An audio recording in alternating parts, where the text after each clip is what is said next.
Hi everyone, ಎಲ್ಲರೂ ಹೇಗಿದ್ದೀರಾ? Welcome back to the channel. ಇವತ್ತು ಬೆಳಕಿನ ಜಾವ, ಈಗ ಟೈಮ್ ಆಯಿತು 4:15. ಸೊ ಗೊತ್ತಿಲ್ಲ ಹೇಗೆ ಕಾಣಿಸ್ತಾ ಇದೆ ಅಂತ ನೋಡ್ಬೋದು ನೀವು, ಕತ್ತಲೆ ಇದೆ. ಸೊ ಬೆಳಕಿನ ಜಾವನೇ ಹೊರಟಿದ್ದೇವೆ. ಎಲ್ಲಿಗೆ? ಕೇರಳಕ್ಕೆ, ವಿಳಕನ್ನೂರು ಎಂಬ ಹಳ್ಳಿಗೆ. ಅಲ್ಲಿ ಜೀಸಸ್ ಕ್ರೈಸ್ಟ್ ಅವರ ಒಂದು ಮಿರಾಕಲ್ ನಡೆದಿತ್ತು. 2013 ಅಲ್ಲಿ ನಡೆದಿತ್ತು. ಬಟ್ ಅದನ್ನು ಅಪ್ರೂವ್ ಮಾಡಿ ಈಗ ಅದು ವಿಳಕನ್ನೂರು ಅಂದರೆ ಅದರ ಮೂಲ ಸ್ಥಾನಕ್ಕೆ ವಾಪಸ್ ಬಂದಿದೆ. ಆ ಒಂದು ಮಿರಾಕಲನ್ನು ನಮ್ಮ ಕಣ್ಣಾರೆ ನೋಡಬೇಕಂತ ನಾವು ಕೂಡ ಹೊರಟಿದ್ದೇವೆ. ಸೊ ಬೇಗ ಹೋದಷ್ಟು ಬೇಗ ವಾಪಸ್ ಬರ್ಬೋದಂತ ಥಾಟ್ ಇಟ್ಕೊಂಡು ಹೊರಟಿದ್ದೇವೆ. ಮತ್ತೆ ಗೊತ್ತಿಲ್ಲ, ಹೋದ ಕಡೆ ಹೇಳಲಿಕ್ಕಾಗಲ್ಲ, ಎಷ್ಟು ಗಂಟೆಗೆ ಹೋದರೆ ಎಷ್ಟು ಗಂಟೆಗೆ ಬರ್ಬೋದು ಅಂತ ನಾವು ಟೈಮ್ ಸೆಟ್ ಮಾಡಿ ಬರಲಿಕ್ಕಾಗಲ್ಲ. ಸೊ ಆದಷ್ಟು ಬೇಗ ಹೊರಟಿದ್ದೇವೆ. ಈಗ ಎಕ್ಸಾಕ್ಟಾಗಿ 4:20 ಆಯಿತು. ಸೊ ಇನ್ನೊಂದು 10 ಮಿನಿಟ್ಸಿನಲ್ಲಿ ನಾವು ಹೊರಡ್ತಾ ಇದ್ದೇವೆ. ಇಲ್ಲಿಂದ ನಾನು, ನನ್ನ ಹಸ್ಬೆಂಡ್, ಅತ್ತೆ ಹೊರಡ್ತಾ ಇದ್ದೇವೆ. ಮತ್ತು ನನ್ನ ಅಪ್ಪ ಅಮ್ಮನನ್ನು ಪಿಕ್ ಮಾಡಿ ನಾವೆಲ್ಲರೂ ಒಟ್ಟಿಗೆ ಹೋಗ್ತಾ ಇದ್ದೇವೆ. ಇದೇ ಬೊಲೆರೋದಲ್ಲಿ ಹೊರಡ್ತಾ ಇದ್ದೇವೆ.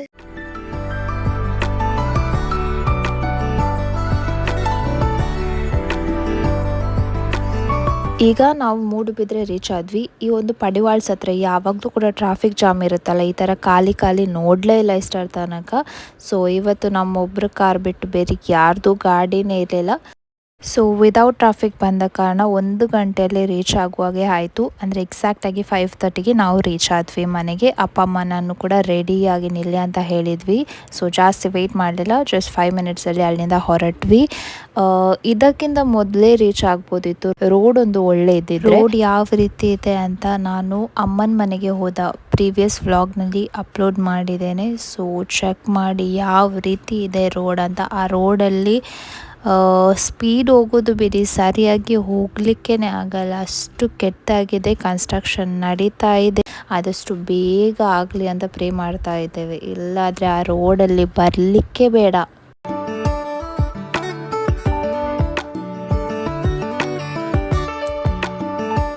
ಸೊ ಫೈನಲಿ ಪಂಪ್ವೆಲಲ್ಲಿ ಕಳಸ ಮತ್ತೆ ಬಂತು. ಈಗ ನಾವು ಪಂಪ್ವೆಲ್ ರೀಚ್ ಆದ್ವಿ. ಇಲ್ಲಿಗೆ ರೀಚ್ ಆಗುವಾಗ 6 o'clockಗೆ 5 ಮಿನಿಟ್ಸ್ ಬಾಕಿ ಇತ್ತು. ಈಗ ಬೆಳಕು ಕೂಡ ಆಗ್ತಾ ಇದೆ, ಅದರ ಜೊತೆಗೆ ಗಾಡಿಗಳು ಕೂಡ ಒಂದೊಂದಾಗಿ ಬರ್ತಾ ಇದೆ. ಸೊ ನಾವು ಮೇನ್ ರೀಸನ್ ಬೇಗ ಹೊರಟದಂದರೆ ಟ್ರಾಫಿಕ್ ಸಿಗಬಾರ್ದು ಅಂತ.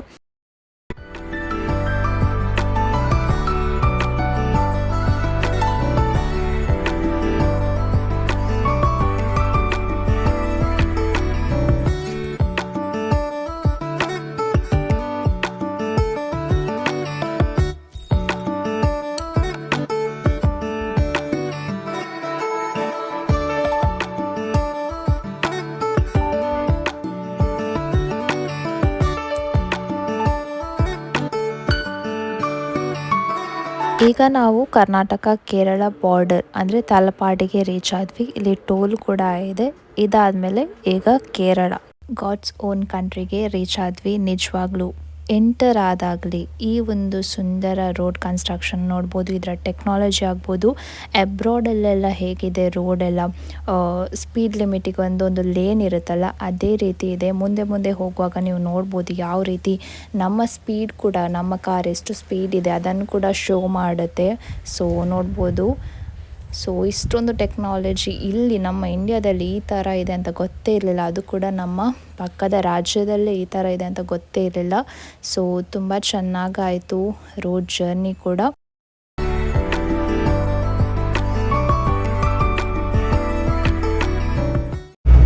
ಸೊ ನಾವು ಇವಾಗ ಕಮ್ಮಿ ಅಂದ್ರೂ ತಲಪಾಡಿಯಿಂದ ಒಂದು ಅರ್ಧ ಗಂಟೆ ರೋಡಲ್ಲಿ ಬಂದ್ವು ಅಂತ. ಅರ್ಧ ಗಂಟೆ ಅಂದರೆ ಒಂದು 20-30 ಕಿಲೋಮೀಟರ್ ಜಾಸ್ತಿ ಬಂದ್ವಿ. ಸೇಮ್ ಒಂದೇ ಲೆಕ್ಕ ರೋಡ್. ಅಲ್ಲಲ್ಲಿ ಒಂದು 200 ಮೀಟ್ರಲ್ಲಿ ಕ್ಯಾಮರಾ, ಸ್ಪೀಡ್ ಲಿಮಿಟು, ಸ್ಪೀಡ್ ನಿಮ್ಮ ಶೋ ಆಗುತ್ತೆ, ಡಿಸ್ಪ್ಲೇ ಎಲ್ಲ ಇದೆ. ರಿಯಲಿ ಹೇಳ್ತೇನೆ, ಒಂದು ಫಾರಿನ್ ಕಂಟ್ರಿ ರೀತಿಯಲ್ಲಿ ಒಂದು ಹೈವೇನ ಮೇಂಟೈನ್ ಮಾಡಿದ್ದಾರೆ. ನಾವಲ್ಲಿ ಬರುವಾಗ, ನಾನು ಫಸ್ಟ್ ಟೈಮ್ ಈ ರೋಡಲ್ಲಿ ಬಂದಿದ್ದು.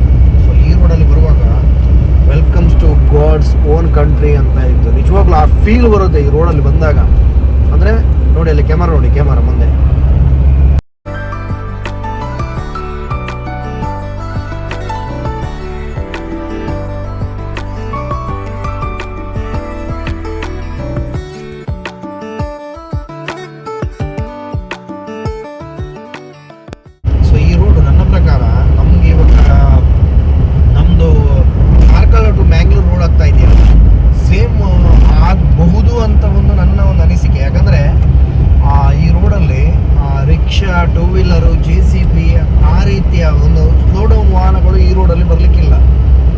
ಇಲ್ಲಾಂದರೆ ಸ್ಪೀಡ್ ಆ ರೀತಿ ಇರುವಂಥ ವೆಹಿಕಲ್ಗಳು ಈ ರೋಡಲ್ಲಿ ಬರ್ಬೋದು, ಪರ್ಮಿಷನ್ ಎಲ್ಲ ಇದೆ.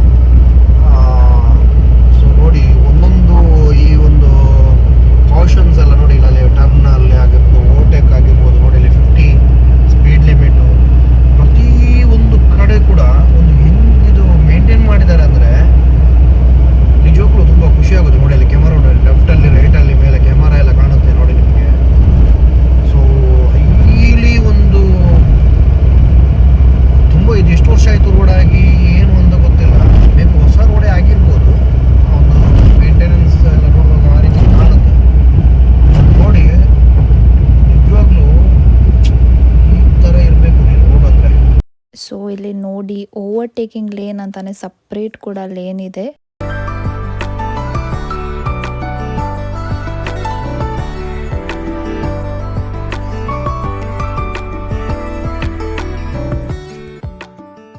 ಈಗ ನೋಡಿ ಗುಡ್ಡ ಇತ್ತು, ಆ ಗುಡ್ಡವನ್ನು ಇದು ಮಾಡಿ ಕಟ್ ಮಾಡಿ, ಸೊ ಹೆಂಗ್ ಟೆಕ್ನಾಲಜಿಯ. ಸೊ ನೋಡಿ ಕಾಣ್ಬೋದು ನಿಮಗೆ, ರೋಡ್ ಕಾಣುತ್ತಾ ಅಂತ ಕಾಣುತ್ತೆ ಗೊತ್ತಿಲ್ಲ, ಬಟ್ ಕ್ಯಾಮರಾದಲ್ಲಿ ಅಷ್ಟೊಂದು ಕ್ಲಿಯರ್ ಆಗಿ ಕಾಣ್ತಾ ಇಲ್ಲ. ಈ ರೋಡನ್ನು ನಾವು ಒಂದು ಬರೀ ಕಣ್ಣಲ್ಲಿ ಒಂದು ಇದು ಮಾಡಬೇಕು. ಸೊ ಇಂತಹ ರೋಡು ನಮ್ಮ ಕರ್ನಾಟಕದಲ್ಲಿ ನನಗೆ ಗೊತ್ತಿದ್ದಾಗೆ ಇಲ್ಲ ಅಂತ ಕಾಣುತ್ತೆ ಇಂತಹ ರೋಡು. ನೋಡಿ ಅಲ್ಲಿ ಕ್ಯಾಮರಾ ಎಲ್ಲ ನೋಡಿ ಹೆಂಗಿದೆ ನೋಡಿ, ನೋಡಿ ಆ ಸೈಡ್ ಈ ಸೈಡ್ ಕ್ಯಾಮರಾ ನೋಡಿ. ಅಲ್ಲಿ ಸ್ಪೀಡ್ ಲಿಮಿಟು ಆ ಕಡೆ ಅವರಿಗೆ ನಮಗೆ ಒಂದು 2 ಸ್ಪೀಡ್ ಲಿಮಿಟ್ ಸಿಕ್ತು. ಇವಾಗ ನಾವು ಎಷ್ಟು ಸ್ಪೀಡಲ್ಲಿ ಹೋಗ್ತಾ ಇದ್ದೇವೋ ಅದು ಡಿಸ್ಪ್ಲೇಲಿ ಕಾಣುತ್ತೆ ಅಲ್ಲಿ. ಸೊ ಇದು ಆ್ಯಕ್ಚುಲಿ ರೋಡ್ ಹೆಸರು ಏನು, NH66. ನಮ್ದು ಇದು ಕುಂದಾಪುರ ಹೈವೇ ಜಾಯಿಂಟ್ ಆಗುತ್ತಲ್ಲ, ಸೊ ಇದೇ ರೋಡು. ಯಾರಾದರೂ ವಿಡಿಯೋ ನೋಡ್ತಿದ್ರೆ ನಿಮ್ಗೆ ಎಲ್ಲಾದರೂ ಕುಂದಾಪುರ ರೋಡ್ ಅಂದರೆ ಈ ನಮ್ಮ ಮ್ಯಾಂಗ್ಳೂರ್ ಆ ಕಡೆ ಈ ನಂತೂರು ರೋಡೆಲ್ಲ ನೋಡಿದರೆ ಇವರೆಲ್ಲ ಅಂದ್ಕೊಳ್ಬೋದು ಮೇ ಬಿ ಈ ಕೇರಳದವರು ಈ ರೋಡಲ್ಲಿ ಬಂದರೆ ಸಡನ್ನಾಗಿ ಎಲ್ಲೋ ನಾವು ರಾಂಗ್ ಸೈಡಲ್ಲಿ ಬಂದ್ವು ಅಥವಾ ಏನಾದರೂ ಹೈವೇ ಮಿಸ್ಟೇಕ್ ಆಯ್ತಾ ಅಂತ ಕಾಣುತ್ತೆ ಅವರಿಗೆ. ಆ ರೀತಿ ಫೀಲ್ ಆಗುತ್ತೆ. ಒಂದೇ ಒಂದು ಇವಾಗ 25 ಕಿಲೋಮೀಟರ್ ಜಾಸ್ತಿ ಆಯಿತು, 25 ಕಿಲೋಮೀಟರ್ ಜಾಸ್ತಿನೇ ಆಯಿತು, ಒಂದು 30 ಜಾಸ್ತಿ ಆಯಿತು ಅಂತ ಕಾಣುತ್ತೆ, 40 ಕಿಲೋಮೀಟರ್ ಆಯಿತು. ಸೊ ಒಂದೇ ಒಂದು ಗುಂಡಿ ಆಗಲಿ, ಒಂದೇ ಒಂದು ನಿಮ್ಮ ಏನಾದರೂ ಒಂದು ಸಣ್ಣ ಸಣ್ಣ ಒಂದು ನಮಗೆ ಡಿಸ್ಟರ್ಬೆನ್ಸ್ ಆಗಲಿ ಇಲ್ಲ. ಸೊ ನೋಡ್ಬೋದು ವ್ಯೂಸ್ ಎಲ್ಲ ತುಂಬ ಚೆನ್ನಾಗಿದೆ. ಸೊ ನಮಗೂ ದೇವರ ದಯೆಯಲ್ಲಿ, ನಮ್ಮ ಗೌರ್ಮೆಂಟ್ ಅವರ ಆಶೀರ್ವಾದದಲ್ಲಿ ನಮಗೂ ಈ ರೀತಿ ಒಂದು ರೋಡ್ ಸಿಕ್ಕಿದ್ರೆ ಸಾಕು ಅನ್ನೋದೊಂದು ಆಸೆ.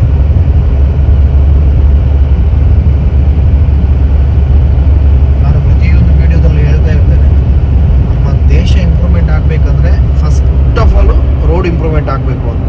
ಸೊ ನೋಡಿ, ಸೊ ನಾನಿವಾಗ ಕೇರಳಕ್ಕೆ ಬಂದು ಕೇರಳದ ಒಂದು ರೋಡನ್ನು ನಾನು ಇಷ್ಟೊಂದು ಹೇಳ್ತಾ ಇದ್ದೇನೆ ಅಂದರೆ ನಮ್ಮ ಕರ್ನಾಟಕಲ್ಲೂ ಮೇ ಬಿ ಆದರೆ ಕೇರಳದವರಾಗಿರ್ಬೋದು ಅಥವಾ ಬೇರೆ ಯಾರಾದರೂ ಆಗಿದ್ರೆ ಅವರು ಬಂದು ಕೂಡ ಹೇಳ್ತಾರಲ್ವ.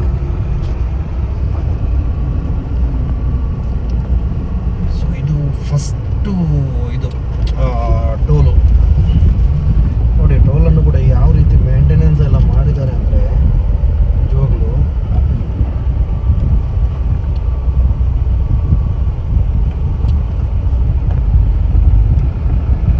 ಆಟೋಮೆಟಿಕ್ ಇದು ಟೋಲ್ ಓಪನ್ ಆಗಿರುವ ಅಂತ.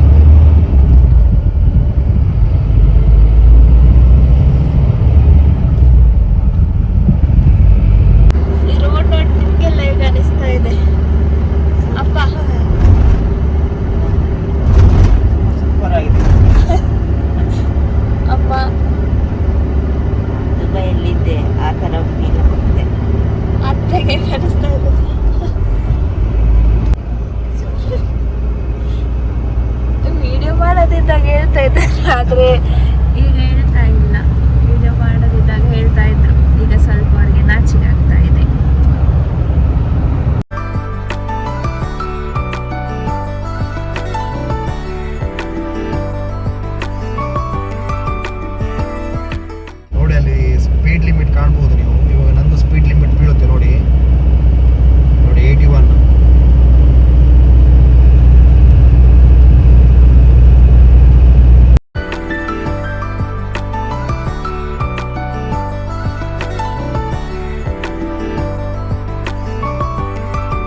ಸೊ ಇಲ್ಲಿ ನೋಡಿ ರೋಡ್ ಕ್ರಾಸಿಂಗ್ ಅಂತ ಮೇಲ್ಗಡೆಯಿಂದ ಈ ಒಂದು ಫೆಸಿಲಿಟಿ ಮಾಡಿ ಕೊಟ್ಟಿದ್ದಾರೆ. ಅಲ್ಲಿ ರೋಡ್ನಲ್ಲಿ ಇದೇ ರೀತಿ. ನಾವು ಈ ರೋಡ್ ಜರ್ನಿ ಬಗ್ಗೆ ಎಕ್ಸ್ಪೆಕ್ಟೇ ಮಾಡಿರಲಿಲ್ಲ, ಇಷ್ಟೊಂದು ಸ್ಮೂತಾಗಿ ಆಗುತ್ತೆ ನಮ್ಮ ಜರ್ನಿ ಅಂತ. ನಾವು ಮಂಗಳೂರು ಉಡುಪಿ ಅಂತ ರೋಡ್ನ ಅವಸ್ಥೆ ಯಾವ ರೀತಿ ಇದೆ ಅಂತ ಗೊತ್ತಿದೆ ಅಲ್ವಾ. ಸೊ ಅದೇ ರೀತಿ ಇಲ್ಲಿ ಕೂಡ ಇರುತ್ತೆ ಅಂತ ನಾವು ಅಂದ್ಕೊಂಡಿದ್ವಿ. ಬಟ್ ಏನೂ ಇಲ್ಲ, ತುಂಬ ಸ್ಮೂತಾಗಿ ಹೋಗ್ತಾ ಇದೆ. ಹೇಳೋದೇ ಬೇಡ, ಯಾರು ಬೇಕಾದರೂ ಕಣ್ಣು ಮುಚ್ಚಿ ಹೋಗಿ ಬರ್ಬೋದು. ಸೊ ಅರ್ಧ ಗಂಟೆಗಿಂತ ಜಾಸ್ತಿನೇ ಆಯಿತು ನಾವು ಈ ರೋಡ್ನಲ್ಲಿ ನಮ್ಮ ಜರ್ನಿ ಸ್ಟಾರ್ಟ್ ಮಾಡಿ. ನೋಡಿ ಇಲ್ಲಿಂದ ನಾವು ಸರ್ವಿಸ್ ರೋಡಿಗೆ ಬಂದ್ವಿ. ಇನ್ನು ಮುಂದೆ ಈ ಕನ್ಸ್ಟ್ರಕ್ಷನ್ ನಡೀಲಿಲ್ಲ ಅಂತ ಅಂದ್ಕೊಳ್ತಾ ಇದ್ದೇವೆ. ಸೊ ಬಟ್ ಇದು ಕೂಡ ರೋಡ್ ಚೆನ್ನಾಗಿದೆ, ಅಷ್ಟೇನು ವರ್ಸ್ಟ್ ಅಂತ ಏನೂ ಇಲ್ಲ. ಓಕೆ, ಸ್ಮೂತಾಗಿ ಹೋಗ್ತಾ ಇದೆ. ನೋಡೋಣ ಮುಂದೆ ಯಾವ ರೀತಿ ಇದೆ ಅಂತ.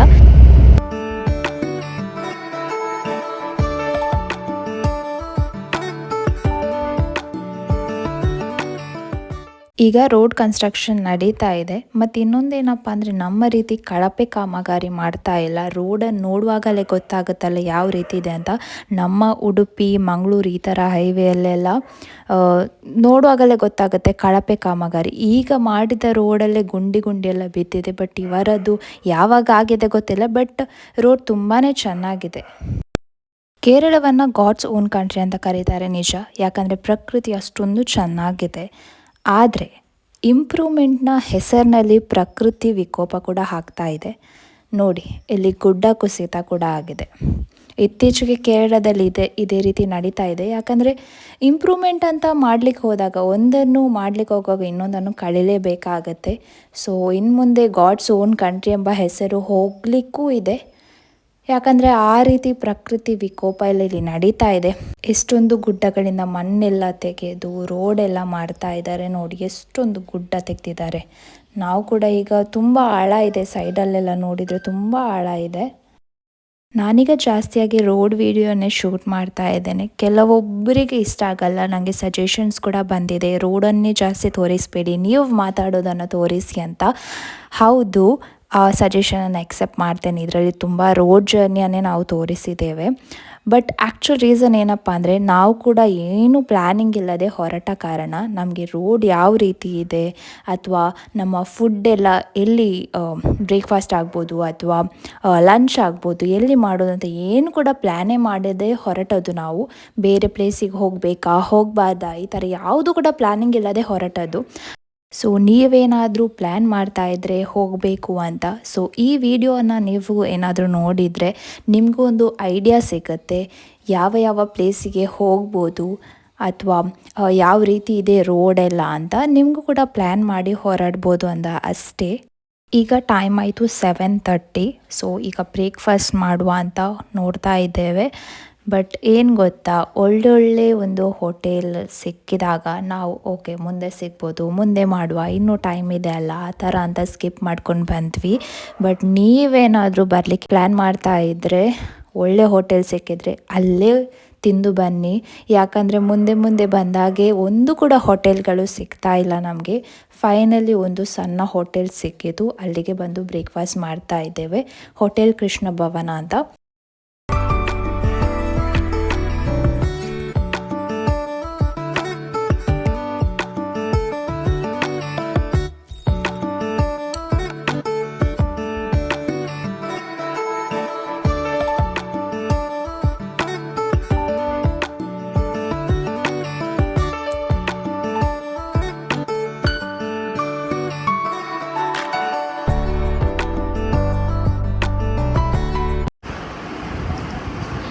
ಹೇಗಿದೆ ರೆಸ್ಟೋರೆಂಟ್? ಚೆನ್ನಾಗಿದೆ. ವಾಷಿಂಗ್ ಸ್ವಲ್ಪ ಪ್ರಾಬ್ಲಮ್ ಇದೆ. ಓಕೆ.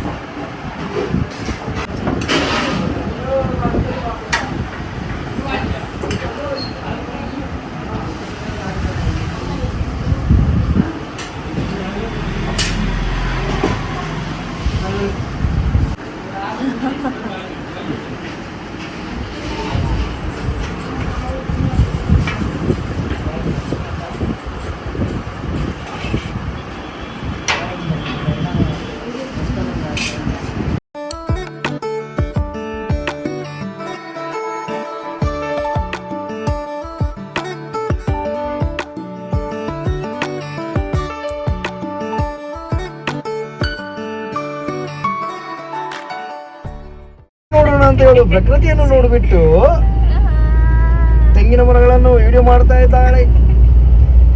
ಆ ಕಡೆ ಮಾರ್ಗದಲ್ಲಿ ನೋಡ್ತಾ ಇದ್ದಾರೆ. ಸೊ ಬ್ರೇಕ್ಫಾಸ್ಟ್ ಎಲ್ಲ ಆಯಿತು. ನಾವು ಆರ್ಡರ್ ಮಾಡಿದ್ದು ಪ್ಲೇನ್ ಒಂದು ದೋಸೆ ಅಷ್ಟೇ.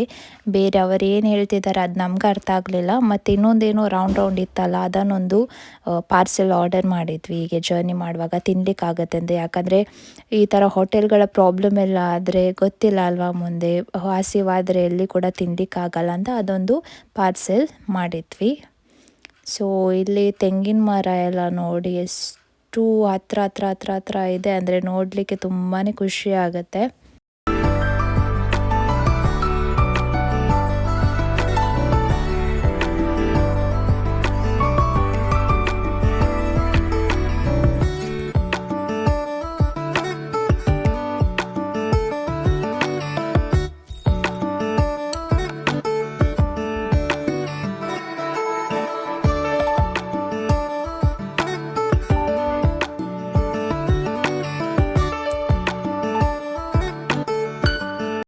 ಅದು ಚಿತ್ರವ, ಆ ಚಿತ್ರವನ್ನು ನೋಡಿ ಟೆಂಪು ಅಂತ. ಯಾವ ಆ ಕಡೆ ಹೋದದ್ದ? ನಾನು ಸಾಕಿ ಹೋಗ್ಬೇಕಲ್ಲ. ಇದು ಮುಂಚೆ ಹಳತ್ತು ರೋಡು ನೋಡು, ಇಲ್ಲಿ ಮರ ನೋಡು. ಈಗ ಓವರ್ಟೇಕ್ ಮಾಡ್ಬೋದಿತ್ತಲ್ಲ ಮಾರೆ. ಸಿಂಗಲ್ ರೋಡ್ ಅಲ್ಲ, ಇದು ಡಬಲ್ ರೋಡ್. ಮುಂಚೆ ಹಳತ್ತು ರೋಡಲ್ಲಿ ಸಹ ಒಂದು ಸಹ ಗುಂಡಿ ಇಲ್ಲ ನೋಡು.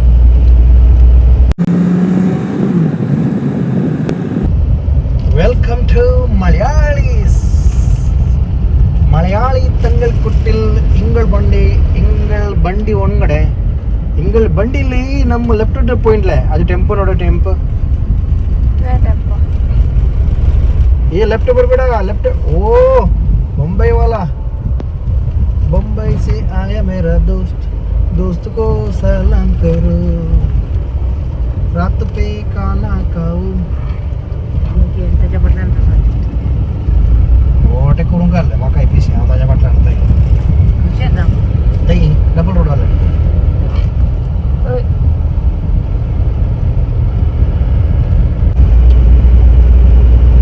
ಅಯ್ಯೋ, ಇಲ್ಲೊಂದಿಗೆ ಎಷ್ಟು ಗುಡ್ಡ ಕುಸಿತ ಆಗಿದೆ ನೋಡಿ. ನಮ್ಮ ಮಂಗಳೂರಿನಲ್ಲಿ ವಾಮಂಜೂರು ಇದೆ ಅಲ್ಲ, ಅದಕ್ಕಿಂತ ಡಬಲ್ ಆಗಿದೆ. ಯಾವ ರೀತಿ ಮರಳು ಸಿಮೆಂಟ್ ಎಲ್ಲ ತುಂಬಿಸಿಟ್ಟಿದ್ದಾರೆ ನೋಡಿ ಕೋಣಿಯಲ್ಲಿ.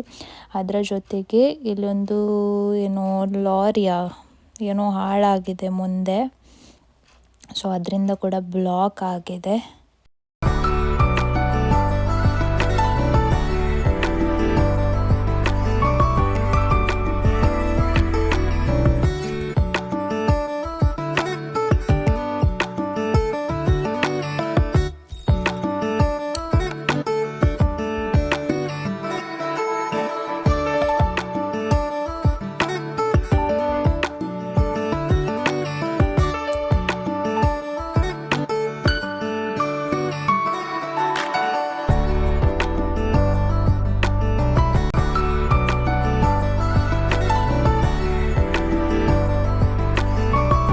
ಇದೊಂದು ಸಣ್ಣ ಹಳ್ಳಿ ನೋಡಿ. ನಾವು ಚರ್ಚಿಗೆ ಕೂಡ ಹತ್ರ ಆದ್ವಿ.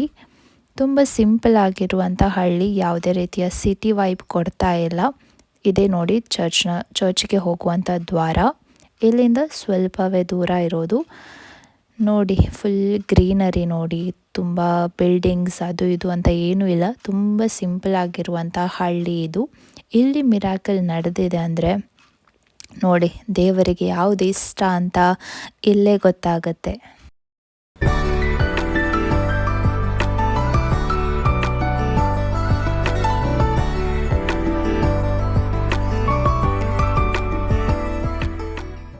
ಈಗ ಚರ್ಚ್ ಹತ್ರ ರೀಚ್ ಆದ್ವಿ. ಪಾರ್ಕಿಂಗ್ ಸ್ವಲ್ಪ ಹಿಂದ್ಗಡೆಯಿಂದ ಇದೆ, ಸೊ ಅದಕ್ಕೆ ಪಾರ್ಕಿಂಗ್ ಮಾಡಲಿಕ್ಕೆ ಹೋಗ್ತಾ ಇದ್ದೇವೆ.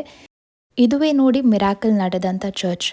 ಎಷ್ಟು ಸಣ್ಣದಾಗಿ ಎಷ್ಟು ಸಿಂಪಲ್ ಆಗಿದೆ, ಏನು ಆಡಂಬರನೇ ಇಲ್ಲ ನೋಡಿ. ಕೂತ್ಕೊಳ್ಳಿಕ್ಕೆ ಕೂಡ ನೋಡಿ ಬೆಂಚ್ ಅದು ಇದು ಅಂತ ಏನೂ ಫೆಸಿಲಿಟಿ ಇಲ್ಲ. ತುಂಬ ಸಿಂಪಲ್ ಆಗಿ ಚೇರ್ಸ್ ಮತ್ತು ಕಾರ್ಪೆಟ್ ಹಾಕಿದ್ದಾರೆ ಕೆಳಗಡೆ.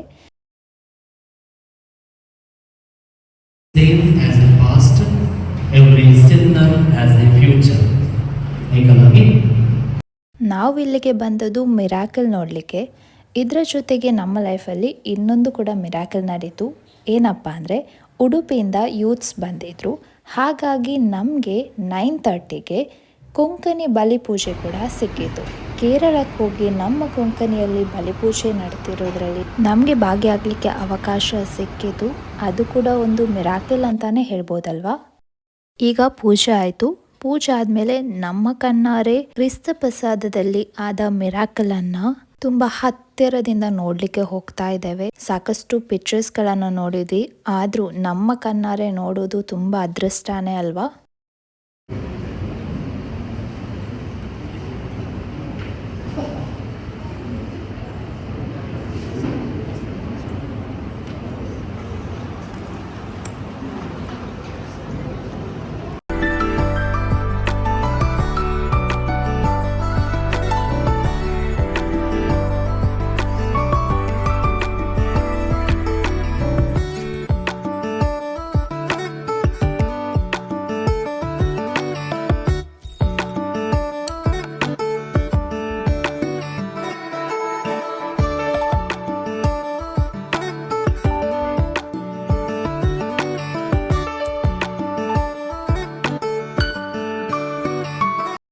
ನಾವು ಕಾರ್ ಪಾರ್ಕಿಂಗ್ ಮಾಡುವಾಗಲೇ ಪೂಜೆ ಸ್ಟಾರ್ಟ್ ಆಯಿತು. ಅದಕ್ಕೋಸ್ಕರ ಜಾಸ್ತಿ ವೆಯ್ಟ್ ಮಾಡಲಿಕ್ಕಾಗಲಿಲ್ಲಲ್ವ, ಸೀದಾ ಪೂಜೆಗೆ ಹೋದ್ವಿ.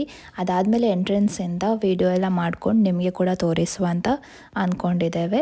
ಸೊ ಈಗ ಪೂಜೆ ಆಯಿತು. ಈಗ ಎಂಟ್ರೆನ್ಸಿಂದ ವಿಡಿಯೋ ಮಾಡಿ ನಿಮಗೆ ಚರ್ಚ್ ಎಲ್ಲ ಹೇಗಿದೆ ಅಂತ ನಿಮಗೆ ತೋರಿಸ್ತೇನೆ. ಇದೇ ನೋಡಿ ಚರ್ಚ್ನ ಎಂಟ್ರೆನ್ಸ್. ಇಲ್ಲಿಂದ ಮೇಲ್ಗಡೆ ಹೋದರೆ ಅಲ್ಲೇ ನೋಡಿ ಚರ್ಚ್. ಬನ್ನಿ ಹೋಗೋಣ. ಇದು ಕ್ರೈಸ್ಟ್ ಕಿಂಗ್ಗೆ ಸಮರ್ಪಿಸಿದ ಚರ್ಚ್. ಅದಕ್ಕೋಸ್ಕರ ಅದರ ಮೂರ್ತಿ ಕೂಡ ಎಲ್ಲಿದೆ ನೋಡಿ.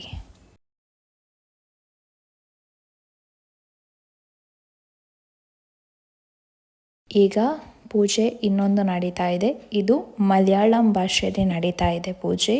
ಜನ ನೋಡಿ ಫುಲ್ ಇದ್ದಾರೆ.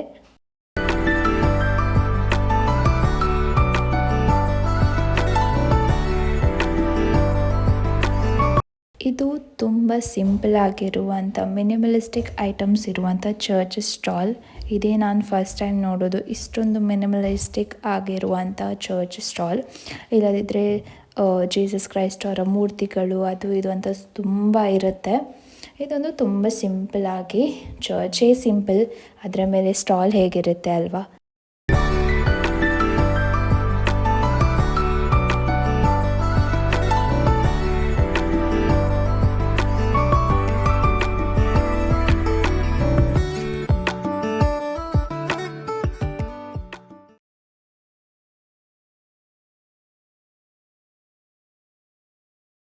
ನೀವೇನಾದರೂ ಇಲ್ಲಿ ಬರಲಿಕ್ಕೆ ಪ್ಲ್ಯಾನ್ ಮಾಡ್ತಿದ್ದೀರಾ ಆದರೆ ಈ ಒಂದು ಟೈಮಿಂಗ್ಸಿಗೆ ಬರಲಿಕ್ಕೆ ಟ್ರೈ ಮಾಡಿ. ಇಲ್ಲಿದೆ ನೋಡಿ ಪೂಜೆ ನಡೆಯುವಂಥ ಟೈಮಿಂಗ್ಸ್ಗಳು. ಹೀಗೆ ನಾವು ಸ್ಟಾಲಿಂದ ನಮ್ಮ ನೆನಪಿಗೆ ಬೇಕಾದಂಥ ಕೆಲವೊಂದು ಐಟಮ್ಸ್ಗಳನ್ನು ತೊಗೊಂಡ್ವಿ. ಇಲ್ಲಿ ನೋಡಿ ಕಾರಿಗೆ ಹ್ಯಾಂಗಿಂಗ್ ಕೂಡ ತೊಗೊಂಡಿದ್ದೇವೆ. ಆ ಮಿರಾಕಲ್ನ ಒಂದು ಪಿಕ್ಚರ್ ಕೂಡ ಇದರಲ್ಲಿ ಇದೆ. ಸೊ ಇಲ್ಲಿ ಕೆಲವೊಂದು ವರ್ಕ್ ಕೂಡ ನಡೀತಾ ಇದೆ. ಮೇ ಬಿ ಶೀಟ್ ಎಲ್ಲ ಹಾಕ್ತಾ ಇದ್ದಾರೆ ಅನಿಸುತ್ತೆ, ಯಾಕಂದರೆ ಇನ್ನಿನ್ನೂ ಜಾಸ್ತಿ ಜನ ಬರ್ತಾರೆ ಅಂತ ಆಗಿರ್ಬೋದು. ಸೊ ಇದು ಪಾರ್ಕಿಂಗ್ ಏರಿಯಾದಿಂದ ನಾವು ವಾಪಸ್ ಹೊರಟ್ವಿ.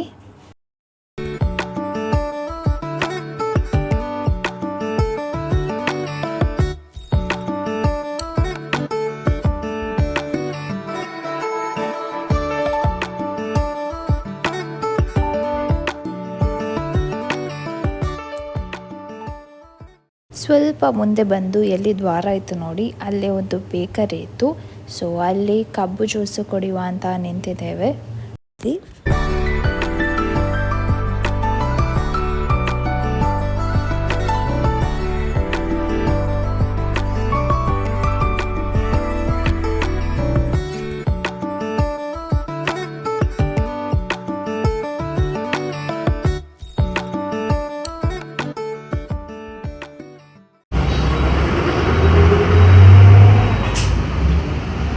ಅವರಿಗೆ ನಾವು ಹೀಗೆ ಮಾಡ್ತಾ ಇದ್ದೇವೆ ಅಂತ ಗೊತ್ತಿಲ್ಲ. ಭಾರಿ ಒಂದು ಆಲೋಚನೆ ಮಾಡ್ತಾ ಇದ್ದಾರೆ. ಸೊ ಆಲೋಚನೆಯಲ್ಲಿ ಅವರು ಏನು ತಗೊಳ್ಳೋದು ಬೇಡವಾ, ತಗೊಳ್ಳೋಣ ಬೇಡವಾ ಅಂತ ಯೋಚನೆ ಮಾಡ್ತಾ ಇದ್ದಾರೆ. ಸೊ ನಾವು ಚರ್ಚಿಂದ ಸೀದಾ ಮನೆಗೆ ಹೋಗುವ ಅಂತಾನೆ ಹೊರಟಿದ್ದೇವೆ. ಎಲ್ಲಿ ಕೂಡ ಹೋಗೋದು ಬೇಡ ಅಂತ. ಬಿಸಿಲು ಕೂಡ ಇದೆ ಮತ್ತು ನಮಗೆ ಬೇಗ ರೀಚ್ ಆಗಬೇಕು ಅಂತ. ಮತ್ತು ಊಟಕ್ಕಂತ ರೆಸ್ಟೋರೆಂಟ್ ಹುಡುಕಿ ಸಿಕ್ಕಿದ್ದು ಈ ಒಂದು ಮೋಕಾ ರೆಸ್ಟೋರೆಂಟ್ ಅಂತ.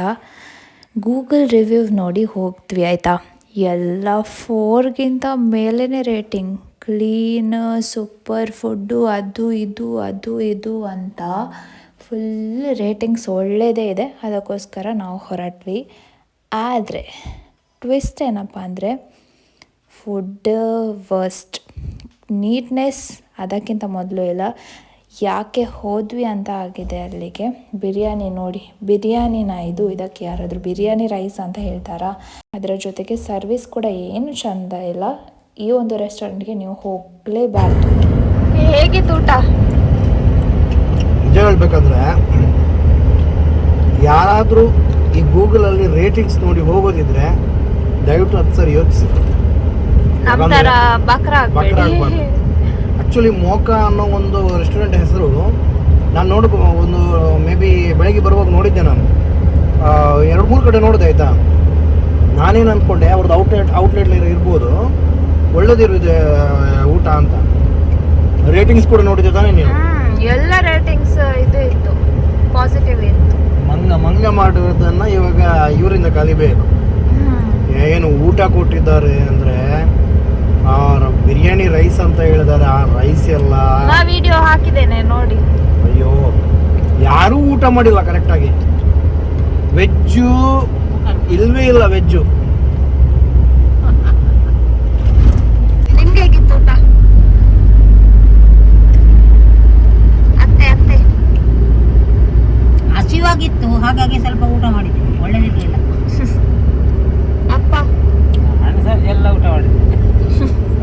ಎಲ್ಲ ಊಟ ಮಾಡ್ಲಿಕ್ಕೆ ಅಂತ ಇದ್ದ ಎಷ್ಟು ಸ್ವಲ್ಪ ಅವರು ಆಕ್ಚುಲಿ ಒಳ್ಳೆ ಇದೆ. ಹಾಫ್ ರೈಸ್ ತಗೊಂಡಿದ್ದು, ಅದರಲ್ಲಿ ಸ್ವಲ್ಪ ಬಿಟ್ಟಿದ್ದಾರೆ, ಎಲ್ಲ ಊಟ ಮಾಡಿದ್ದಾರೆ. ಹೌದು. ಅಮ್ಮ ಸ್ವಲ್ಪ ರೈಸ್, ಒಂದು ಚಿಕನ್ ಪೀಸ್ ತಿಂದೆ. ಆದ್ರೆ ಇದ್ದದೇ ಒಂದು ಬಿಸಿ. ಹೌದು. ನಿಜ ಹೇಳ್ತೇನೆ ನೋಡಿ, ನಾವು ಬೆಳಿಗ್ಗೆ ಬ್ರೇಕ್ಫಾಸ್ಟ್ ಮಾಡುವಾಗಲೂ ಹಂಗೆ ನೋಡಿ, ಅಲ್ಲಿ ಹೋಟೆಲ್ ನೋಡಿ ಕಾಣ್ತಾ ಇದೆ ನೋಡಿ. ಊಟ ಮಾಡಿದ ಕೂಡಲೇ ಅಥವಾ ಬ್ರೇಕ್ಫಾಸ್ಟ್ ಮಾಡಿದ ಕೂಡಲೇ ಹೆಂಗೆ ಕಾಣುತ್ತೆ ನೋಡಿ. ಮಲಬಾರ್ ಈ ಡಿಸ್ಪ್ಲೇ ನೋಡ್ಬಿಟ್ಟು ನಾವು ಏನಾದ್ರೂ ಒಳಗಡೆ ಹೋದ್ರೆ, ಡಿಸ್ಪ್ಲೇ ಅಂತ ಅಲ್ಲ, ಇದು ಕೂಡ ಗೂಗಲ್ ರೇಟಿಂಗ್ಸ್ ರಿವ್ಯೂ ಅದನ್ನೆಲ್ಲ ನೋಡಿ ಕೂಡ ಹೋದ್ರೆ ಕೂಡ ವೇಸ್ಟ್. ಏನ್ ಗೊತ್ತಾ, ಹಸುವಾಗಿರುತ್ತೆ, ತುಂಬಾ ಅಂದ್ರೆ ತುಂಬಾ ಹಸುವಾಗಿರುತ್ತೆ. ಒಂದು ಒಳ್ಳೆ ಹೋಟೆಲ್ ಹುಡ್ಕೊಂಡು ಮೇ ಬಿ ನಾವು ಅರ್ಧ ಗಂಟೆಯಿಂದ ಅಲ್ಲೊಂದು ಹೋಟೆಲ್ ನೋಡಿದ್ವಿ ತಾನೆ. ಅಲ್ಲೊಂದು 3-4 ಹೋಟೆಲ್ ಇತ್ತು ಒಟ್ಟೊಟ್ಟಿಗೆ. ಅಲ್ಲಿ ಊಟ ಮಾಡೋಣ ಅಂದ್ಕೊಂಡ್ವಿ. ಟೈಮ್ ಆಗಿರ್ಲಿಲ್ಲ, ಮುಂದೆ ಹೋಗೋಣ ಅಂತ ಬಂದ್ವಿ. ಆಮೇಲೆ ಮುಂದೆ ಒಂದು ಅರ್ಧ ಗಂಟೆ ಹೋಟೆಲೇ ಸಿಗ್ಲಿಲ್ಲ ನಮ್ಗೆ. ಫೈನಲಿ ಒಂದು ಹೋಟೆಲ್ ನೋಡಿದ್ವಿ. ನನ್ನ ಮಿಸಸ್ ಏನು ರೇಟಿಂಗ್ಸ್ ಎಲ್ಲ ನೋಡ್ಬಿಟ್ಟು ನಾನು ಮುಂದೆ ಹೋಗ್ಬಿಟ್ಟು ಯೂಟರ್ನ್ ಹೊಡೆದ್ಬಿಟ್ಟು ಬಂದೆ ಆ ಹೋಟೆಲ್ಗೆ. ಯಾಕಾದ್ರೂ ಯೂಟರ್ನ್ ಹೊಡೆದ್ನೋ ಅಂತ ಅನಿಸ್ತಾ ಇದೆ ಇವಾಗ. ಈಗ ನಾವು ಪಂಪೆಲ್ ರೀಚ್ ಆದ್ವಿ. ಇಲ್ಲಿಂದ ನಾವು ಬಂಟ್ವಾಳಕ್ಕೆ ಅಪ್ಪ ಅಮ್ಮನನ್ನು ಡ್ರಾಪ್ ಮಾಡಲಿಕ್ಕೆ ಹೋಗ್ತಾ ಇದ್ದೇವೆ.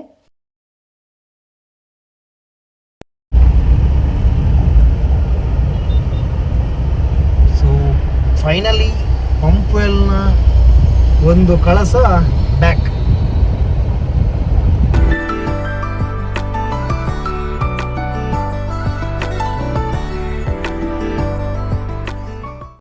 ಎಸ್, ನಾವೀಗ ಮನೆಗೆ ವಾಪಸ್ ರೀಚ್ ಆದ್ವಿ. ಟೈಮ್ ಆಯಿತು 5:30. ಸೊ ಬೆಳಗಿನ ಜಾವ 4:15ಗೆ ಹೊರಟು ಮನೆಗೆ ತಲುಪುವಾಗ ಈಗ ಸಂಜೆ 5:15 ಆಗಿದೆ. ನಾವು ಎಲ್ಲಿ ಕೂಡ ಹೋಗಲಿಲ್ಲ ಅಲ್ವಾ. ಸೊ ಜಸ್ಟ್ ಚರ್ಚ್ಗೆ ವಿಸಿಟ್ ಮಾಡಿ ಆ ಒಂದು ಮಿರಾಕಲನ್ನು ನೋಡಿ ಸೀದಾ ವಾಪಸ್ ಬಂದಿದ್ದೇವೆ. ನಮಗೆ ಬೇಗ ಹೊರಟ ಕಾರಣ ತುಂಬ ಟಯರ್ಡ್ ಆಗ್ತಾಯಿತ್ತು ಮತ್ತು ಆಚೆ ಹೋಗಲಿಕ್ಕೆ ಬೇಡ ಇತ್ತು. ನಮಗೆ ಟಯರ್ಡ್ ಆಗಿದೆ, ನಿಜವಾಗ್ಲೂ ತುಂಬಾ ಟಯರ್ಡ್ ಆಗಿದೆ, ಎಲ್ಲರಿಗೂ ಟಯರ್ಡ್ ಆಗಿದೆ. ಬಟ್ ಆ ಒಂದು ಮಿರಾಕಲನ್ನು ನಮ್ಮ ಕಣ್ಣಾರೆ ನೋಡಿದ ಒಂದು ಸ್ಯಾಟಿಸ್ಫ್ಯಾಕ್ಷನ್ ಇದೆ ಅಲ್ಲ, ಸೊ ಇದನ್ನು ಹೇಳಲಿಕ್ಕಾಗಲ್ಲ. ಅದನ್ನು ಅನುಭವಿಸೋರಿಗೆ ಮಾತ್ರ ಗೊತ್ತು. ಈ ಒಂದು ಸ್ಯಾಟಿಸ್ಫ್ಯಾಕ್ಷನ್ ಜೊತೆ ಈ ವಿಡಿಯೋನ ಎಂಡ್ ಮಾಡ್ತಾ ಇದ್ದೇನೆ. ನಿಮಗೂ ಈ ಒಂದು ವಿಡಿಯೋ ಇಷ್ಟ ಆದರೆ ಲೈಕ್ ಮಾಡಿ, ಶೇರ್ ಮಾಡಿ ಮತ್ತು ಕಾಮೆಂಟ್ ಮಾಡಿ. And please to subscribe the channel and support ಅಂತ ಹೇಳ್ತಾ ಮುಂದಿನ ವಿಡಿಯೋದಲ್ಲಿ ಮತ್ತೆ ಸಿಗ್ತೇನೆ. Until then take care, bye ಬಾಯ್.